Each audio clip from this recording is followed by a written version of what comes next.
பொம்மி இது வேற யாரும் இல்லைங்க, எங்கள் வீட்டில் வளர்க்கப்பட்ட ஒரு ஜெர்மன் ஷெஃபர்ட் நாய். இந்த பொம்மையை பற்றி சொல்லணும்னா சொல்லிக்கிட்டே இருக்கலாங்க. பேச தான் முடியாதே தவிர மாஸ்டருடைய உணர்வுகளெல்லாம் புரிஞ்சுக்கிட்டு நாங்கள் என்னெல்லாம் சொல்கிறோமோ அதையெல்லாம் செய்யுங்க.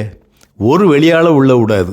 உடனே சாடிக்கிட்டு நிற்கும், எங்கள் கதவை வந்து தட்டிக்கிட்டு எங்களை கூப்பிடும். அது மட்டும் இல்லை, வெளியூர் போயிட்டு 2 நாள் கழித்து வந்தால் எங்கள் மேலே தாவி தாவி குதித்து அதனோட அன்பை வெளிப்படுத்தும். சாயந்தர நேரத்தில் வாக்கிங்க்கு அதை கூட்டிகிட்டு போகும்போது அதுக்கு ஏற்படுற மகிழ்ச்சிக்கு ஐயோ அளவே கிடையாது. துள்ளி துள்ளி குதிச்சுக்கிட்டு நம்ம கூடவே வருங்க. வீட்டில் உட்கார்ந்துருக்கும்போது நம்ம பக்கத்தில் வந்து படுத்துக்கிட்டு நம்ம மேலே அப்படியே அதாவது அந்த பாசத்தை கொஞ்சறத வார்த்தைகளால் சொல்லவே முடியும். அப்படிப்பட்ட நாய் போன வருஷம் இறந்து போச்சிங்க. எங்களால் தாங்கவே முடியல, ஒரு பெரிய இழப்பு. அதை மணலில் புதைச்சி அழுகையோடு புதைச்சோம். அந்த இடத்துல ஒரு ரோஜா செடி வச்சோம். அந்த ரோஜா செடி தான் இன்றைக்கி பூவாக பூத்துக்கிட்டு நீங்கள் பார்க்குற இந்த ரோஜா மலர்கள்.